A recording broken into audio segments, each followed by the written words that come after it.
What's up, families? It's been a minute, man. A proper GT minute since I made a video of this nature.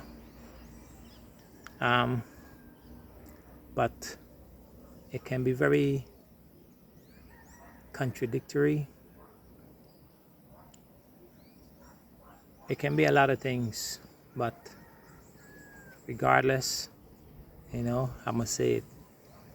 And what if I told you that you can bypass the ancestors? You can bypass what I like to call Sky Daddy, aka Jesus. You can bypass all of these external forces in your prayers, in your visualization, in your manifestation, in your ability to create, just by connecting to innate and just by starting your prayers, dear God within,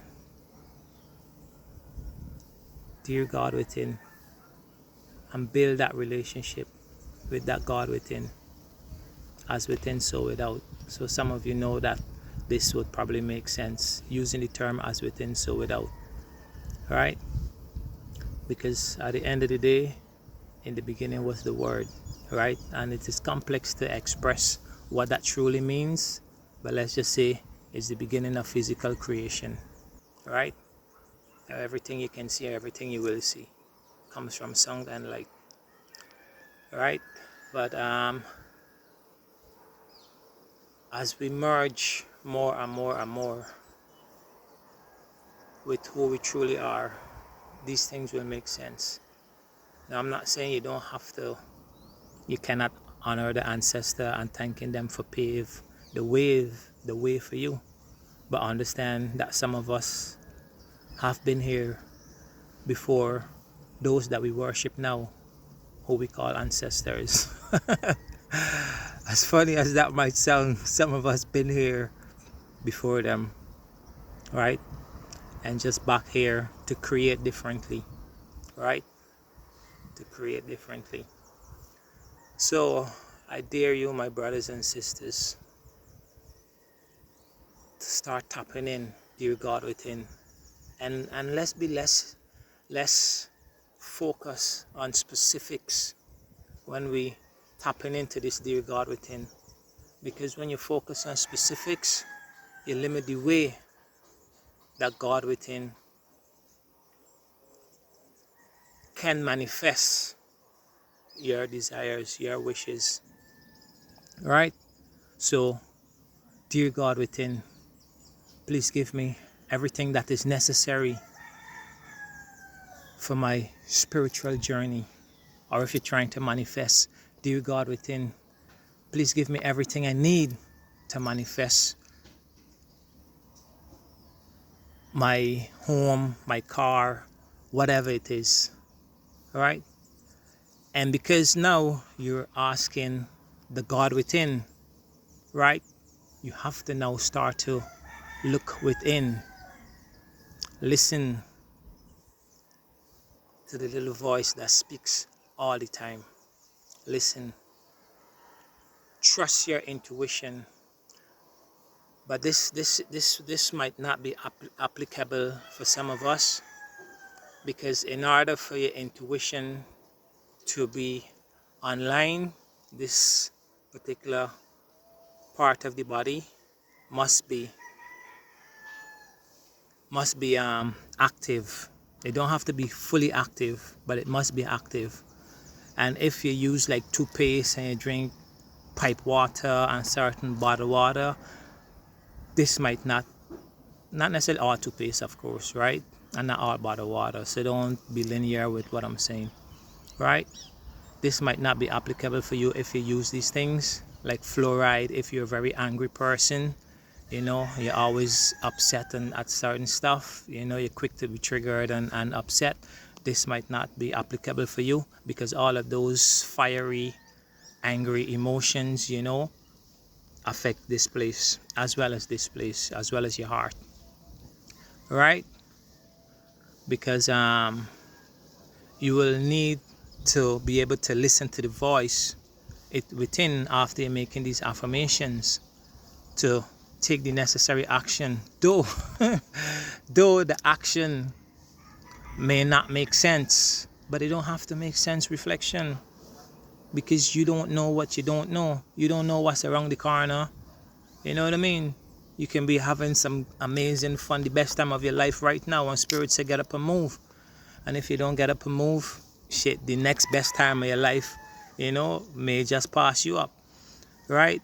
So it's a whole different relationship when you're trying to build that bridge, where you're kind of like move away from the mind and into your true space of awareness, your true knowingness, right? And that can only tap in once this is functioning, right? You need this, you need the heart, and you need this to some extent to help you to make sense of certain things. But give it a try, families, and consistency is key, right? Consistency is key. So practice makes perfect. When you're ready to pray, even at night, you're going to sleep, you get up in the morning, you're feeling a little bit angst for something. Dear God within, please show me the way out of this situation. You know what I mean? Just start, dear God within. Tap in, tap in, tap in, tap in to the God lives within. Because it's waiting for us to connect. It's waiting for us to connect. It's waiting for us to connect, right? And then your whole experience of life, of spirituality, of this journey, can become more profound. You know what I mean? And it can help you to tap into so many levels of awareness, of intuition, of how just to navigate. Like you just be going and this voice say stop, and you stop and boom, something pass. You're trying to find a parking spot and you just like, oh, the voice within say turn right here, and you just turn and boom, as soon as you turn, somebody walk into the car and you get in. You're listening to a program and people talking about certain things, and boom, you say XYZ, and then they express XYZ. You know what I mean? Because then we start to tap in, because God is everything, right? And if God is everything and you're a piece of everything, then you can tap into everything as well. Because the truth is, there's no real separation. You know what I mean? There's absolutely no separation, and that is the biggest illusion that have us, in a state of confusion, because then we identify with things as if it is not us, and then we lose sense of ourselves, when we're not able to see the oneness in everything, right? But if everything is God, and everything is all-knowing, then you have the ability to know everything, right? But if you separate God from self, then you know what I mean, you will always know everything, but do you have the ability to access everything now? Because then you create a filter, you create a blockage from yourself and source. So then now you have to use a medium, right? And which the medium that you're using is actually the medium that you're gonna assign, whether it's an ancestor, whether it's a pastor, a priest. This medium is actually you, because whichever ancestor that you're gonna find and you're gonna resonate, this more than likely is a version that you've experienced in a different reality. You know what I mean? And when people talk about it, it resonates with you because you found you. You know what I mean? It's the journey is a journey, families, and we're all at different levels of journeys, right? But tap in, and it's good to, when you finish your affirmation, a lot of people say, some people say amen, but I definitely wouldn't recommend you saying amen. And some people say I say and all of this stuff, right? But when you finish your affirmation, you can say, I am thankful, and so it is. I love myself, right? Because then again, what you're doing, you're programming yourself. You're programming yourself with gratitude and love. and love for self. And the more you keep saying love for self, the more you build that relationship with that love for self. And then now you start to see everything as self. You start to see everything as self, and you start to look at people, and you will be able to see the you within them.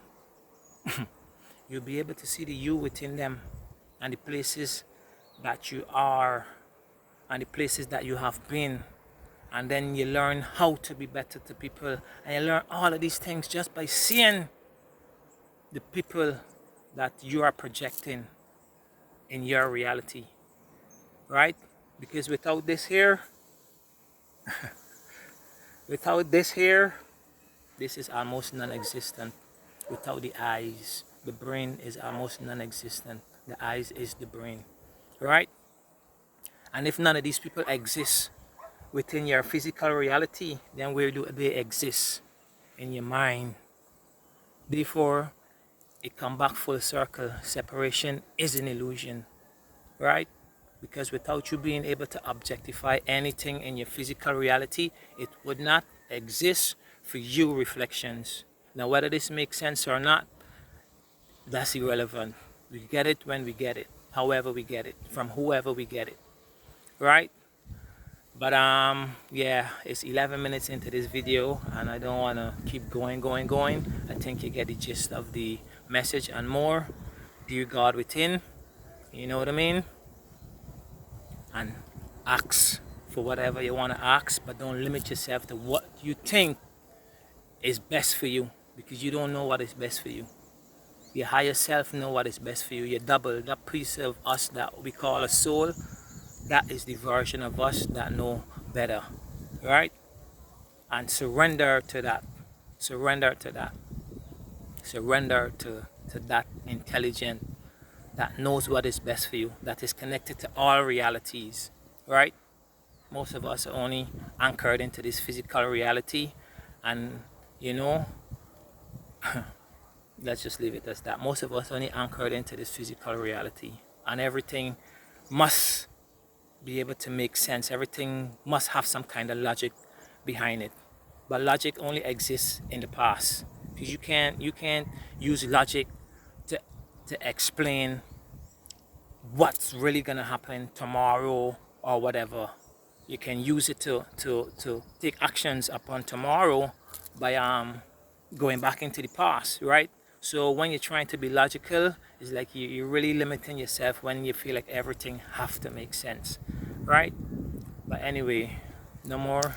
Just tap into God within, and finish your affirmation with I love myself.